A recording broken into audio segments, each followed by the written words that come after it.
નમસ્કાર મિત્રો વિસાવદરની પેટા ચૂંટણી અને 2027ની ચિંતા એ પછી કોંગ્રેસને હોય કે પછી ભારતીય જનતા પાર્ટીને હોય, વિશ્લેષકો કહેતા રહ્યા છે કે વિસાવદરમાં જે કંઈ પરિણામ આવશે તેની 27માં અસર 100% પડવા જઈ રહી છે.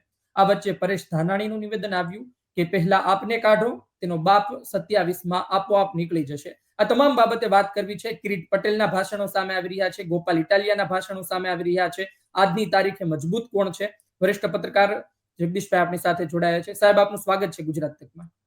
જી નમસ્કાર સાહેબ, હવે અમુક દિવસો બાકી છે 19 તારીખને મતદાનને લઈને. શું જુઓ છો? પહેલા તો એ કહો કે મજબૂત કોણ છે આજની તારીખે? પહેલા નંબરે કોણ છે આજની તારીખે? મજબૂત કરતા લોકપ્રિય આજની તારીખે ગોપાલ છે અને મજબૂત બનતો જાય છે ભારતીય જનતા પાર્ટી. કોંગ્રેસ ક્યાંય નથી મધુબનમાં. આ પહેલી વાત. લોકપ્રિયતાની ચરમસીમામાં આજે પણ ભારતીય જનતા પાર્ટીએ ગમે તેટલી મહેનત કરી, તો લોકપ્રિયતા કહું છું, લોકપ્રિયતામાં તો આજે પણ ગોપાલ ઇટાલિયાનો ઘોડો સૌથી આગળ છે. પણ વાત નંબર 2 શું આવી છે કે ભારતીય જનતા પાર્ટીએ જયેશભાઈ રાદડિયાને જ્યારથી આ સોંપ્યું છે અને ત્યારથી ચિત્ર જો બદલી ગયું. જો એને સોંપ્યું ન હોત અને કિરીટભાઈ ઉભા હોત તો આજે હું તમને 2 ધડક કહેત કે ગોપાલ ઇટાલિયા જીતી શકે. કારણ કે લોકોની પાસે તુલના કરવા માટે થઈને ત્રાજવા છે. ગોપાલ ઇટાલિયા શું છે, કિરીટભાઈ શું છે, નીતિનભાઈ રાણપરા શું છે, કે ડોક્ટર વઘાસિયા શું છે, જેને આમ આદમીમાંથી બળવો કર્યો. ધાનાણી બોલે, ધણધણાટી કરે કે બીજા કોઈ બોલે, આ જેને તથાકથિત સ્ટાર પ્રચારકો કે એનું કઈ હરામ બરોબર કોઈ સાંભળવા ખુશી હોય તો એટલે એ છોડી દો. ભાજપમાં એમ, ભાજપે સ્ટાર પ્રચારકો બધાને ઉતાર્યા છે દુનિયાભરના 40-40 લોકોને. કોઈની જરૂર નથી. વિસાવદરની જનતા જેવી સ્ટાર કોઈ છે જ નહીં બુદ્ધિશાળી. ત્યાં કોઈની ત્રેવડ નથી ભૂરકી છાંટીને કોઈ જીતી જાય, ઇમ્પોસિબલ. એટલે એ બધી ખાલી આયામ છે, કવાયત છે, બરાબર. બાકી હરામ બરોબર કોઈને માં કોઈ દી કદરૂપી લાગે નહીં, એને મેકઅપ કરવાની જરૂર નહીં. માં હોતી હે, એ કદરૂપી હોય નહીં. એમ જ્ઞાની જનતાને ખબર છે અમારા હિતમાં કોણ છે, ધેટ્સ ઓલ. એ તમે પ્રચાર ઉતારો કે હોનાના નળિયાની વાત કરો. પેરિસની વાત ન કરી, પેરિસ જેવા રોડ બનાવી દો, કિરીટભાઈ ન કીધું પેલા પેરિસ જેવા. એનો અર્થ એ છો કે અત્યાર સુધી તમારી સરકાર કઈ કર્યું જ નહીં. તમે કહો છો તો જ તમારે પેરિસ જેવું કરવાનું. અને જો તમે એકલા પેરિસ જેવું કરી દેવાના હો તો 172 અમે આપ્યા એકના હતા, તો આખું ગુજરાત પેરિસ જેવું જ હોત. 4 એકર એફિલ ટાવર હોત. એટલે અહીંયા મોબાઈલના ટાવરના ઠેકાણા નથી. એફિલ ટાવર ની ક્યાં કરો? એટલે વચને શું કિમ દરિદ્રતા. હા, સંસ્કૃતમાં સ્લોગન છે. વચન આપવામાં શું વાંધો છે? પાળવું હોય તો ડકો છે. એટલે હવે ગોપાલ ઇટાલિયા આજની તારીખે પહેલા વાત કરવી તો ગોપાલ ઇટાલિયા લોકપ્રિયતાની દ્રષ્ટિએ આજની તારીખે અગ્રેસર છે. ભારતીય જનતા પાર્ટી રણનીતિક રીતે મજબૂત થતી જાય છે. કિરીટભાઈ આપણા કોઈ શત્રુ નથી, ગોપાલ માસીનો છોકરો નથી. જે વાસ્તવિકતા છે એ આ છે કે કિરીટભાઈ જે મંજે હુવે ખેલાડી હે, સહકારી ક્ષેત્રના માંધાતા છે. તારાળા સુગર ફેક્ટરીથી માંડી જુનાગઢ જિલ્લા સહકારી બેંક, જિલ્લા સંઘ વગેરે વગેરેમાં એનું વર્ષોથી ખેડાણ છે. અને સહકારી સંઘમાં જે લોકો લાભાર્થી હોય એમાં સમર્થક ન હોય. જો બ્લુ ટીક કરનારા સમર્થક કહેવાય. હું ને તમે ફૂલીને ફાળકો થઈ જાય. આપણે જેટલા લોકો જોયું હોય વિડીયો, કોક આપણને કે સબને આટલા લાઈક મળ્યા, એ ઠીક છે, મફત છે, લાઈક મળે ન મળે તો એમાં એને કઈ તમે માગો લ્યો. જેને તમને બહુ લાઈક કર્યા હોય, બહુ સારું વખાણ કર્યા હોય, એને કહેજો 10 રૂપિયા મોકલો. હરામ બરોબર કોઈ મોકલે તો એ બધું હંજા જેવું હોય પ્લાસ્ટિકમાં. રવિંગ કરી લાકડીએ રામે સીતાને માર્યા ને ફૂલ કેલે દરડીએ સીતાએ વેર વાળ્યા. તમારે મારે 20 મિનિટ બોલવું, ઓલા ખાલી આમ ટીક જ કરવું ને, એટલું બહુ સારું બોલ્યા કે ખરાબ બોલ્યા એના ઉપર ન જાય. સહકારી ક્ષેત્રથી લાભાર્થી હોય. લાભાર્થી એટલે કાયદેસરના લાભાર્થી. લોન વગેરે જે જોતી હોય એને પાસે ડોક્યુમેન્ટ હોય કે ન હોય, એને બુદ્ધિપૂર્વક આઉટ ઓફ વેજ એને લોન આપી દેવામાં આવ્યું હોય સહકારી ક્ષેત્ર તરફથી. કારણ કે સહકારી ક્ષેત્રના જે મેઇન હોય એની સહીથી બધું થાય. એમાં એને કઈ બીજા કોઈ પૂછવાનું થાય નહીં. એટલે કિરીટભાઈ સહકારી ક્ષેત્રના માંધાતા છે. એને પાછો જયેશભાઈ રાદડિયાનો ટેકો મળ્યો. એટલે એક તો ઊંટ હતું પાછું ઉકરડે ચડે. સાહેબ વચ્ચે મારે પૂછી લેવું છે. તમે જુઓ કે પ્રભારીની જાહેરાત પહેલા થઈ હતી અને જયેશ રાદડિયા પ્રભારી હતા. તમને લાગે છે કે ભાઈ બધી ગેમ સેટ જ હતી? જયેશ રાદડિયાને પ્રભારી એટલે જ બનાવ્યા હતા કારણ કે કિરીટ પટેલને ઉતારવાના હતા, જૂના મિત્રો છે. ના, એ તો જો ને તોનો સંયોગ વાળી વાતો છે. પછી આપણે ભેગું કરી દઈએ જુદી વાત છે. ભારતીય જનતા પાર્ટી છેક સુધી અવઢવમાં હતી કોને ઉતારવા. કોંગ્રેસે અવઢવમાં હતી, કારણ કે ગોપાલ ઇટાલિયા ઉતરી ગયા હતા. એટલે ભારતીય જનતા પાર્ટીએ પણ ઘણી કાહટી કરી લીધી કોને ઉતારવા, કારણ ગોપાલની સામે ઇન્ડિવિજ્યુઅલ કેસમાં કોઈ જીતી જાય એવો ઉમેદવાર એને મળ્યો નહીં.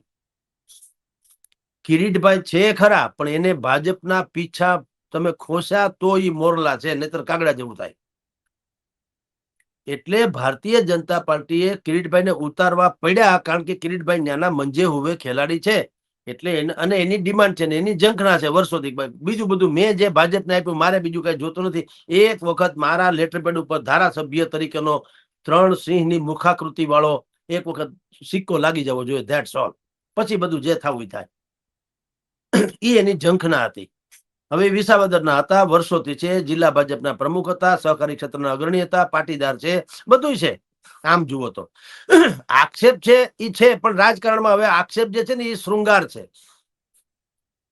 આક્ષેપ દાગ નથી રહ્યા. તમે 2 દાગ હો તો તમને ટિકિટ ન મળે. તમારી પાસે 50 દાગ હોય તો તમને ટિકિટના દાવેદાર ગણાવો. લ્યો બોલો. અને એમાં સાબિત થઈ જાય ગુનેગાર તો લગભગ ટિકિટ મળી જ ગઈ, સમજી લ્યો. એટલે હવે આ રાજનીતિ જુદા પ્રકારની છે. એટલે આક્ષેપ છે એટલે કિરીટભાઈ ખરાબ માની લેવાનું કોઈ, હવે આ દુનિયા જે ટાઈપની થઈ ગઈ તમે સમજી લ્યો. એટલે નિર્વસ્ત્ર લોકો રહેતા હોય ત્યાં ધોબીની દુકાન માટે ભૂખે ન મરો. તમારે માલ વેચવો તો કોઈ ગ્રાહકે જોઈએ ને. એટલે એના જે લાભાર્થીઓ છે, એના જે સમર્થકો છે, ત્યાં તમારે આવા જ માણસને ઉતારવો પડે. તમે જો ભૂપતભાઈ ભાયાણીને કે હર્ષદ રીબડિયાને ઉતારો તો થાય છે બધા લોકોને કહેવા મળે ભાઈ તમને મત તો આપ્યા હતા, તમારા કારણે તો પાછી ચૂંટણી આવી ગઈ, પેટા ચૂંટણી, તમે ઠેકી નહીં જાવ ને શું ખાતરી. એટલે એ બધા સેન્ટિમેન્ટ માટે ભારતીય જનતા પાર્ટી પણ ઘણા સમયથી મહામંથન કરતી હતી કોને ઉતારવા. સાહેબ, એક વાત વચ્ચે થઈ રહી છે કે તમે જુઓ કે હર્ષદભાઈ પણ વંડી ટપ્યા, ભૂપતભાઈ પણ વંડી ટપ્યા. તો લોકો વચ્ચે એક મેસેજ જઈ રહ્યો છે કે હવે ભારતીય જનતા પાર્ટીને લાવો, કારણ કે જુનાગઢ ભારતીય જનતા પાર્ટીના ઓફિશિયલ પેજ પરથી એવો વિડીયો મૂકવામાં આવ્યો કે એક દાદા એવું કહે છે કે ભાઈ આ લોકો તો વંડી ટપે છે, હવે ભાજપને લાવો. તો ભાજપ એવો સંદેશો આપવા માંગે છે કે તમે અન્ય કોઈને લાવશો તો અમે એને ખરીદી લેશું. એ લોક માન્યતા છે. બધાય વંડી બંડી અડધા નથી ઠેકાઈ, વંડી ઠેકવાની તૈયારીમાં છે. તમે ગોપાલ ઇટાલિયા આ તો પરિણામ જે આવે તે વિસાવદરની ચૂંટણીના પરિણામ પછી જોજો. અને એક વસ્તુ યાદ રાખજો, જો ગોપાલ ઇટાલિયા જીતી ગયા તો ભાજપ અત્યારે જે બોલે છે એમાંથી પણ તમને અનેક મોટા માથા જે છે એ વંડી ઠેકી જવાના. કોંગ્રેસમાંથી પણ જેટલા અસંતુષ્ટ અને હાસ્યામાં ધકેલા છે અને ધારાસભાથી માંડીને બીજી ચૂંટણી લડવાના આકાંક્ષી છે એવા લોકો પણ 100% આમાં ઠેકી જ જવાના. હવે મેં તમને પહેલા કીધું એમ, આરોપ લાગવા અને વંડી ઠેકી જવી ઈ કોઈ અપરાધ માનતું નથી. જનતા પણ મેચ્યોર થઈ ગઈ છે કે રાજનીતિમાં ભ્રષ્ટાચારી શિષ્ટાચાર છે. હવે ગાંધી ગોતવા નીકળો તો ગુજરી જાઓ, કોઈ છે જ નહીં ભલામણ. કોલસાની ખાણમાં રહેવું અને કાળા ન થવું એવું હોય કોઈ દી? દરેકને પોતાને કામ કઢાવવા ત્યારે એ કોઈ કે છે? જે માણસ કામ કઢાવવા જાય એ ક્યારે એમ કે છે કે ભાઈ જો હું લાયક હોઉં તો જ મારું કામ કરજો, એવું તો કોઈ કહેતું નથી. ગમે એમ કરીને મારું કરી દો, આ દરેકની માન્યતા તો છે. તો તમે જયારે એવા બધા હો તો તમારા ને મારા જે હાંડ હોય ઉપર જે થાય એ શું કામ સદાચારી હોય? મને કયો તો ખરા. તમારે કઢવી લેવું કામ બુદ્ધિપૂર્વક, ગમે એમ કરીને બીજાને આગળ પાછળ રાખીને. અને પાછા ઓને કે તમે પવિત્ર, ક્યાંથી પવિત્ર રે કોઈ દી? હવે એ બધું છોડો યાર, પાપના ઘડા ભરાઈ ગયા હંધાઈના. ને હવે અમુક વસ્તુ જે છે ને, અહીં રાજકોટમાં ભાવનગર રોડ છે, જેના માટે પ્રખ્યાત છે ખબર છે.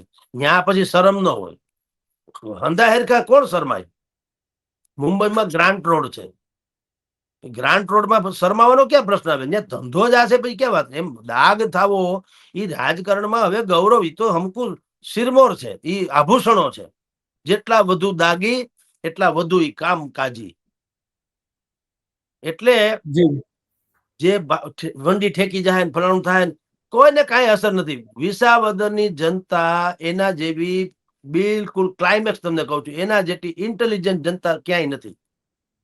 એને બધું જોઈ લીધું, અત્યાર સુધીનું બધું જોઈ લીધું. કેશુભાઈ પટેલ થી માંડીને કનુ બાળાડ થી શરૂ કરો, જેટલું પણ છે કિમ લોપાળાને જીતાડ્યા, જનતા દળને જીતાડ્યા, ભારતીય જનતા પાર્ટીને જીતાડી, ગુજરાત પરિવર્તન પાર્ટીને જીતાડી, અપક્ષને જીતાડ્યા, કોંગ્રેસને જીતાડ્યા, આમ આદમીને જીતાડ્યા. કાંઈ નડતું જ નથી. એને પક્ષ ગયો ઘેર, એને ખબર છે આપણે કોના ઘેર જઈએ કે એવા લોકોને જીતાડો. અને સાહેબ જે એક લોકો વાત એ છે જી જી જી જી જી સાહેબ એક વાત એ છે કે રેશમા પટેલ એમણે પણ ટિકિટ માંગી હતી ને પોતે જુનાગઢના છે અને જુનાગઢના સંગઠનમાં પકડ પણ ધરાવે. વાત એ છે કે એમની સાથે જ રહેલા અન્ય આમ આદમી પાર્ટીના ઉમેદવારે પણ અપક્ષ દાવેદારી કરી છે. ટિકિટ ના મળી તો મંદુક થયું ને એમણે હવે લડવાનું નક્કી કરી લીધું છે. તમને લાગે છે કે આટલા બધા અપક્ષ ભેગા થઈ ચુક્યા છે, એમાં ઘણા આમ આદમી પાર્ટીના છે. નવાઈની વાત તો એ છે કે ગોપાલભાઈ માટે પ્રચાર કરે છે એક બે લોકો, એ લોકો પણ એના પણ ફોર્મ મંજૂર થઈ ગયા છે ને એ પણ ચૂંટણી લડી રહ્યા છે, એમનું પણ નામ આવશે. તો આ શું થઈ રહ્યું છે? આટલા બધા અપક્ષ આમ આદમી પાર્ટીના લોકોને મૂકીને શું સાબિત કરવા માંગે છે? કાંઈ નહીં સાહેબ, પોતાની ઉપલબ્ધિ જે નોંધાવાની વાત છે. હું ત્યાં ઉમેદવારી નોંધાવી તો શકાય એમ છે જગતમાં. નોંધાવું એટલે મારું થોડું ઘણું ચમકે, ભાઈ હું છું એટલે ભવિષ્યમાં ધ્યાન રાખજો. કોઈને 3 આંકડામાં ઓલું મળે તો કેજો મત લખી રાખો. આ બધા ડુંડા પોતાની જાતે. હવે હું ટૂંકમાં હવે કઈક આગળ વધન થાય તો મારું ધ્યાન રાખજો, હું શું એમ હો વાત એક વાત, બીજું કઈ છે નહીં. હવે રેશમા પટેલ ને બેને બધા ટિકિટ, ક્યાં ગોપાલ ઇટાલિયા, ક્યાં અમિતભાઈ કિરીટ પટેલ, અને ક્યાં ભાજપ ને ક્યાં આમ આદમી ને ક્યાં તમે. એવું બધું ન હોય. એ વિસ્તારમાં રહેવું જુદી વાત છે ને 12 માસ કામ કરવું જોઈએ. જનતા તમારી ડિમાન્ડ સામેથી કરવી જોઈએ. તમે કયો એમ ના હાલે. પ્રજા કેવી જોઈએ. આ કેસમાં તમે એમ કહો, આમાં ગોપાલ જ કે છે ને, પ્રજા કે છે ને. ગોપાલ શું એકલો માણસ છે? આમ જુઓ તો આમ આદમી પાર્ટી કઈ નથી હો, એ બધું ઠીક છે. આમ આદમી પાર્ટીને કોઈ કાળો કાગડો ઓળખતો નથી, અથવા તો એને કારણે કોઈ ઓળઘોળ નથી.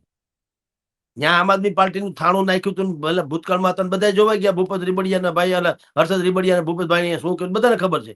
આમ આદમી પાર્ટી ગોપાલ જ શું કામ એને એ પ્રસ્થાપિત કરી દીધું. હું કમસે કમ લડી શકું એમ છું. એ સાબિત થઈ જગ જાહેર એને ચહેરો છે, એમાં કોઈ શંકા નથી.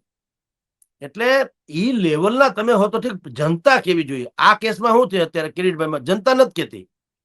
કિરીટભાઈ પોતે ટિકિટ લે આવ્યા તો જનતા, કિરીટભાઈ તો વર્ષોથી ત્યાં છે. તો કિરીટભાઈ ઉપર બધા પ્રજા ન કે ગમે એમ આને આપો આને આપો. ઉલટાના ભારતીય જનતા પાર્ટી વાળા કેટલાક લોકો એમ માને છે. જી જી એક આશ્ચર્યની વાત તો એ છે કે ટિકિટ મળી પછી ફટાકડા ફૂટી, આતિશબાજી થઈ ત્યાં વિસાવદર ભેસાણમાં. કિરીટ પટેલને ટિકિટ મળી તો ફટાકડા ફોડી. આ શું દર્શાવે? એટલે રેસ તો હતી જ તેને. કિરીટ પટેલે કાઠું કાઢ્યું અને ટિકિટ મેળવી લીધી એટલે જીતી ગયા એવા ફટાકડા ફૂટતા હતા. એટલે એ તો સુખી માણસ છે કિરીટભાઈ ને, મંજે હુવે ખેલાડી છે. એમાં કાંઈ ઘટે નહીં.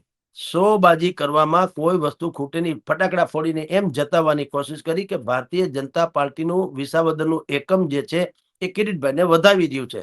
પણ એવું હોય તો તમને દરેક જેટલા પણ અત્યાર સુધીમાં જાહેર કાર્યક્રમ થયા, એ જાહેર કાર્યક્રમમાં ક્યાંય તમને દર જગ્યાએ કનુભાઈ ભાલાળા, ભરતભાઈ ગાજીપરા, જસુમતીબેન કોરાટ, હર્ષદ રીબડિયા, જિલ્લા પંચાયતના પ્રમુખભાઈ હરેશ ઠુમર કે જવાહર ચાવડા કે આ બધા કાં નથી મળતા જોવા? ફટાકડા ફોડવા હોય તો આ બધા ચારેક વાર ફોડ્યા જ કરે ને ફટાકડા. એક વખત એને ફોડ્યા તો આ બધા સુખી સંપન્ન માણસો છે. ગલીએ ગલીએ ધડાધમ થવા જ માંડવું જોઈએ ને. એટલે ભાઈ આ બધી ગોઠવણ .com છે. આપણે જેમ નેતા આવે છે તો માથે કળશધારી 108 દીકરીઓ આવે કે સ્વયંભૂ હોય? ના રે ના, બોલાવી હોય હંધાને 500 રૂપિયા આપીને. દીકરીઓને મજા આવે, એને બિચારીને તો એને તો આ જીવનમાં નવું બધું હોય, માથે કળશ લઈ જાય, દીબો રાજી થાય. આ બધી ગોઠવણ છે. બધી હું સાફો પહેરાવું, મને કોઈક તલવાર આપે, મને કોઈક ફલાણું કે, એ બધું બધી ગોઠવણ .com છે. આમાં કાંઈ સ્વયંભૂ જેવું છે જ નહીં. એટલે ફટાકડા એળે ને ફોડાવડાવ્યો ને એને સાંભળે મજા કરે. પણ એક વાતાવરણ ઊભું થાય કે ફટાકડા ફૂટ્યા એટલે કે લોકો આનંદમાં આવી ગયા. આનંદમાં આવી ગયા તો પ્રચાર શું કામ કરો? હવે જયારે લોકો ઓળઘળ જ છે તો પ્રચાર કરવાનો ક્યાં પ્રશ્ન છે? કોઈ જાવ ગોદડું ઉઠીને, જનતા જીતાડી દે તમે હારા છો તો પછી આ બળ કરવાનો મતલબ શું છે? મારે જીતવું નથી, મારે જયેશભાઈ ને મંત્રી જોવા થયેલા. ભલા મને તમે લડો છો, જયેશભાઈ લડે છે. જયેશભાઈ ને મંત્રી આ કઈ શરત છે કે ભાઈ તમે વિસાવદરમાં કિરીટ પટેલ ને જીતાડો તો તમે જયેશભાઈ ને મંત્રી બનાવો? એવું કઈ ડીલ હોય? જયેશભાઈ સ્વયં શક્તિશાળી માણસ છે. એટલે એ બધા જે તમારે આધાર લેવા પડે છે એનો અર્થ એમ છે કે તમારી સ્થિતિ હાલક ડોલક છે. અને હું વારંવાર કહું, ઘણી વખત કોઈને એમ લાગે કે ભાઈ આપણે ગોપાલ ઇટાલિયાનું માર્કેટિંગ કરી. ગોપાલ મેં કહું છું કે માસીના છોકરા નથી ને આપણે કઈ એની કોઈ ઘરોબર નથી.